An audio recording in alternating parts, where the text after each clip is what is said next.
और लगभग 6-7 साल बाद वापिस आपके बीच आया हूँ।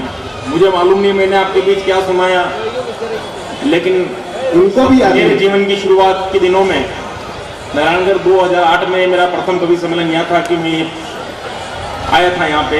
उसके बाद 2-3 बार आने का अवसर मिला, लेकिन मैं माताओं बहनों को प्रणाम करता हूँ, आप सभी को सभी श्रोताओं को प्रणाम करता हूँ। आपकी छाती में मुंह बिल्कुल नहीं धलूंगा।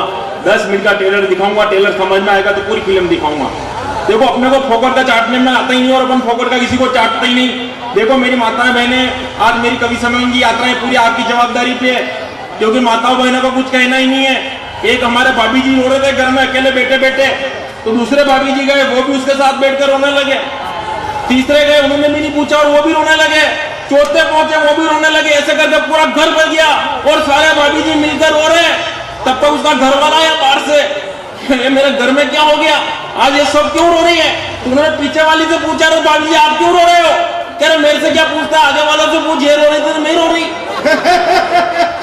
फिर वो आगे वाले से पूछा, रे तू क्यों रो रही है? क्या मेरे से क्या पूछो, आप इनसे पूछो, ये रो रहे थे तो मैं भी रो रही। ऐसे करते करते सबसे पूछा और उसकी लुगाई के पास गया, अरे आज तू क्यों रो रही है? देखो नहीं आज काम सब घर को काम सब टेंशन ठीक हो, तो मैं तो थोड़ी देर बिन रोई लू। ये आनंद होता है। कवि सम्मेलन का आनंद तो बहुत अलग ढंग का आनंद होता है भाई साहब। कवि सम्मेलन में कह दूं, एक दिन मेरा ऋतुराज गुजर मेले में घूम रहा, बहुत टेंशन में दिख रहा। अरे मैंने कहा ऋतुराज किस बात की टेंशन है? ये बोला राणा मेरी पत्नी खो गई। अरे मैंने कहा इसमें क्या बड़ी बात है? अरे पत्नी खो गई तो थाने में रिपोर्ट लिखवा दे। ये बोला पत्नी जिंदगी भर नहीं मिले उसका कोई गम नहीं, पर थाने में रिपोर्ट नहीं लिखवाऊं। मैंने कहा क्यों? ये बोला 1 महीने पहले मेरी मोटरसाइकिल चोरी हो गई थी, पुलिस वालों ने ढूंढ तो दी पर 15 दिन चला के दी। बहुत सारों को कल समझ में आएगी। ये ऐसे कवि सम्मेलन के मामले पड़े। एक बार हम कवि सम्मेलन में गए गजरानी जी के साथ, इन्होंने ठहरने की व्यवस्था 10 मंजिल पे की। खींच लो भाई, उनका खींच लो, काम आएगा। इन्होंने ठहरने की व्यवस्था 10 मंजिल पे की।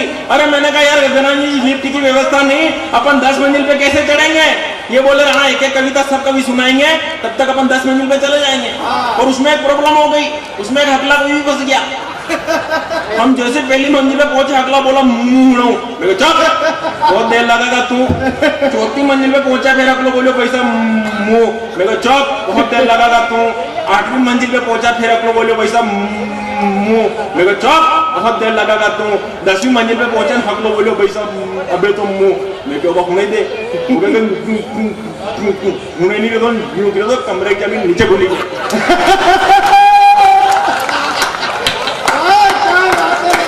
नहीं ढंग की गाली होनी चाहिए, ऐसा काम नहीं चलता। थोड़ा ढंग से खोलोगे मुखर करोगे तो मैं पूरी कविता सुनाऊंगा। एक वो गालूडे लोअर हकला और बहरा, वो नीचे से गरम गरम निकालता है, ऊपर मारने वाला भी हकला और बहरा, नीचे भी हकला और बहरा। जैसे उसने गरम गरम निकाला, नीचे से ऊपर वाले कहा तू क्यों क्यों दे, ऊपर वाला समझ में वो कही, नीचे वालों के दे, ऊपर वाला के समझ में देवा लगी, नीचे वालों के रेवा दे ठंडो हुई। ये बहुत सारा मामला है। एक हकला पहुंच गया लड़की के पास कि मैं तुमसे प्यार करता हूं, मैं तुमसे प्यार करता हूं। लड़की बोली मैं नहीं करती। हकला बोला क्यों नहीं करती? लड़की बोली तू कहने में इतना टाइम लगा रहा है,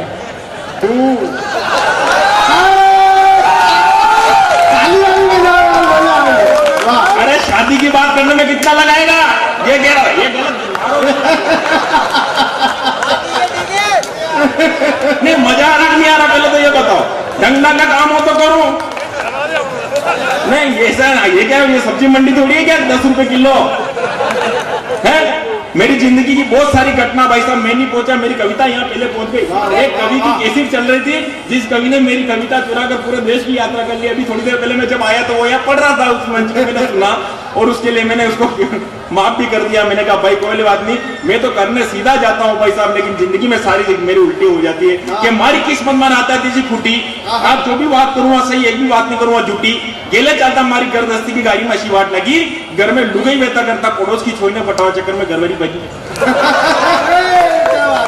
घर में लुगे वेता करता पड़ोस की छोई ने पटाओ चक्कर में भाई घरवाली भागी तो मने भी लगी, गुस्सा में उन्हें तलाक दी दो।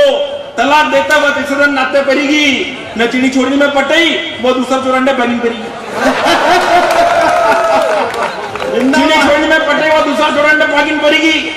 मन तो दिवाली की बाबो करेगी, आपका दिन रोटिया कहीं गाँव को करेगी। एनी बात नरेंद्र वाला शब्द आपकी शब्द मारो एक ही कहना एक ही रहा है कि घर में अगर कनेक्शन हुए तो माना आगने नागना ताली वाली बजाओ। घर में अगर कनेक्शन जिंदाबाद।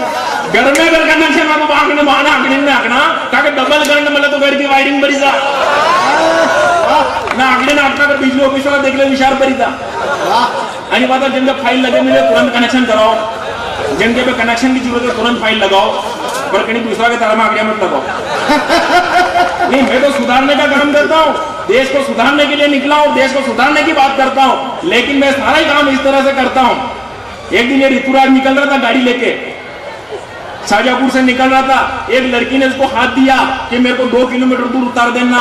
लड़की देखकर ऋतुराज ने तुरंत गाड़ी रोकी, लड़की को बिठाई, गाड़ी 1 किलोमीटर चली, वो लड़की को उल्टी हुई, लड़की की तबीयत खराब, ऋतुराज लेकर उसको हॉस्पिटल गया, लड़की का इलाज अंदर चल रहा, ये बाहर बेंच पर बैठा। 10 मिनट बाद डॉक्टर बाहर आया कि बधाई हो। ये बोला किस बात की, क्या बाप बनने वाले हो? अरे ये बोला 1 किलोमीटर में। मैं लड़की से पूछा तो यही, इसने मेरे को फोन लगाया, राणा फंस गया बच्चा, लड़की मेरा नाम ले रही है, और मैं तुरंत गया। मैंने कहा ये गलत बात है। ऋतुराज बहुत अच्छा लड़का, तब तक वहां पुलिस भी आ गई। मैंने कहा ऐसा करो, नहीं ऋतुराज बहुत चरित्र का अच्छा व्यक्ति, ऐसा हो नहीं सकता, है लड़की झूठ बोल रही है, ऐसा करो आप ऋतुराज का डीएनए टेस्ट करवाओ। और ऋतुराज का डीएनए टेस्ट करवाया और उसकी रिपोर्ट आई कि ऋतुराज कभी बाप बन नहीं सकता।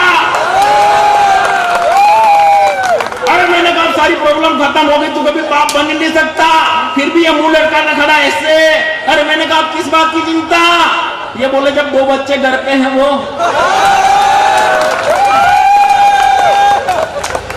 ये सारा मामला अपने इस तरह से पड़े कि एक दिन इंदौर जावा तो मल्लागढ़ बस स्टैंड पर खड़ो, हमें खूबसूरत लड़की खड़ी। एक दिन छोटी साड़ी जावा तो मल्लागढ़ बस स्टैंड पर खड़ो, हमें खूबसूरत लड़की खड़ी, जो हमारी नजर मेरे पे पड़ी, नजर पड़ता है कोई कदर दीवानो हुई गयो कि मारो छोटी साड़ी जानो तो रही गयो, मोहन इंदौर की बस में रही गयो, मारो छोटी साड़ी जानो रही गयो, मोहन इंदौर की बस में भी गयो, पर बस में चढ़ा में थोड़ा लेट भी गयो, जतरा में छोरी के पड़े डॉक्टर भी गयो, वो बस में चढ़ा में थोड़ा लेट भी गयो, जतरा में छोरी के पड़े डॉक्टर भी गयो। अब वो तो ने खेड़ भी लड़की देखा भी नहीं गयो, इन चक्कर में जेब में थी पर्स को निकाल ली गयो। अरे पर्स तो निकाल ली जो कोई बात को नहीं, पर बस स्टैंड पे उतरू मेरी लड़की की बात करूं, मंत्री पहले मारुति वालों ने बेवाल ली वो तो बेवाड़ी की पापो भी गयो न मातो पकड़ी बस स्टैंड पे भी गयो। एक आदमी है जो भिखारी हमने 2 रुपए दी गयो, एक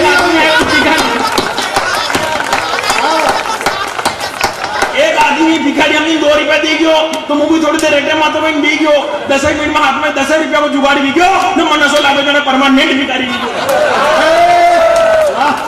मनसो लागे जाने परमानेंट भिखारी भी गयो। तो भूख भी लग रही थी, 10 रुपया लेने होटल में नाश्ता करवा गयो, तो बटे भी सब उल्टो भी गयो, 10 रुपया तो जेब में 20 को बिल भी गयो। तो मोहन के गिलास धोवाते रही गयो, गिलास धोता था हमारा हकी कर रहे हो रहा जी वेदी निकलिया, जो मना की नजर मार पे पड़ी, नंबारी मारा पे पड़ी, हाथ में भी पड़ी, गिलासा फूटेगी, नगर आए तो मालूम पड़ी अपनी हदी छुटेगी। नहीं मेरे मारने बस नहीं, मैं तो ऐसा ही हूँ, मेरे साथ मैं सीधा करना जाऊं और उल्टो हो जावे, मेरे तो अभी तक ये बात ही समझ में नहीं आ गई। राजस्थान की धरती, लेकिन एक बात छोड़, अपने नारायणगढ़ में कहीं छोरा भी इंटेलिजेंट, छोरा भी इंटेलिजेंट। यहाँ के छोरे ने लड़की से कहा कि हमने तुमको दिल दे दिया, ये भी ना पूछा कौन हो तुम, कि हमने तुमको दिल दे दिया, ये भी ना पूछा कौन हो तुम। ऐसे यहाँ की लड़की ने पलट कर जवाब दिया कि उजाड़िया ढांडा रोड़ा कभी नहीं पूछे खेत को है। तो ये बहुत सारी घटनाएं यहाँ पड़ी हुई है साहब, बिखरी हुई घटनाएं यहाँ पे। कवि सम्मेलन को अगर कवि सम्मेलन बना दूं केवल 4 पंक्तियों से बताना चाहता हूँ, ये तो पूरी रात कर सकता हूँ, लेकिन एक 4 पंक्तियां एक बदतमीज नेता हिंदुस्तान का कहता है कि मैं भारत माँ की जय नहीं बोलूंगा, फिर हंसाऊंगा, लेकिन एक 4 पंक्तियां अगर मैं जहां भी पढ़ता हूँ कम तालियों में नहीं पढ़ सकता। अगर बात निकाल कर लाया और इतनी ताली बजाकर बता देना दादा जिस मंच पर 20 दादा विराजित हो और इतने बड़ा मंच हो और उस पर 4 पंक्ति की मोहर लगा देना अगर हमारा राजस्थान में अच्छा काम कर दिया हो, क्या शेरनी की कोख से एडवांस काम पेमेंट मत करो भाई साहब, ये कवि सम्मेलन में भी नहीं करते कभी। रघुरानी जी ने कहा नीचे मैं तो 500 रुपए काटूंगा। अरे मैंने कहा काट कर भी क्या काटोगा, पेमेंट ही तो 500 रुपए। नहीं ऐसा ही हुआ, एक बार इन्होंने कहा कराना कभी समझ में आना है, मैंने कहा बिल्कुल आ जाऊंगा। ये बोले कितने रुपए लेगा? अरे मैंने कहा दादा घर के व्यक्ति हो कि नहीं तुमको बता दे कितने रुपए लेगा। अरे मैंने कहा दादा घर के व्यक्ति हो, दूसरे कवि आ रहे हैं उनसे 100 रुपए कम दे देना। ये बोले आजा। मैंने कहा क्या हुआ? ये बोले दूसरे 100 नहीं आ रहे हैं। ये बहुत समझदार व्यक्ति है कि शेरनी की कोख से कभी शेर का जन्म हो नहीं सकता, शेर कभी शेर की भाषा में बोल नहीं सकता और हिंदुस्तान में रहकर जो भारत माँ की जय ना बोले। अब बताना मेरे को कि मैं कितने देशभक्त श्रोताओं के बीच कवि सम्मेलन दो कविताएं पढ़ रहा हूँ कि शेरनी की कोख से कभी शेर का जन्म हो नहीं सकता और शेर कभी शेर की भाषा में बोल नहीं सकता और हिंदुस्तान में रहकर जो भारत माँ की जय ना बोले वो गंदा खून होगा किसी अंग्रेज का, किसी हिंदुस्तानी मुसलमान का।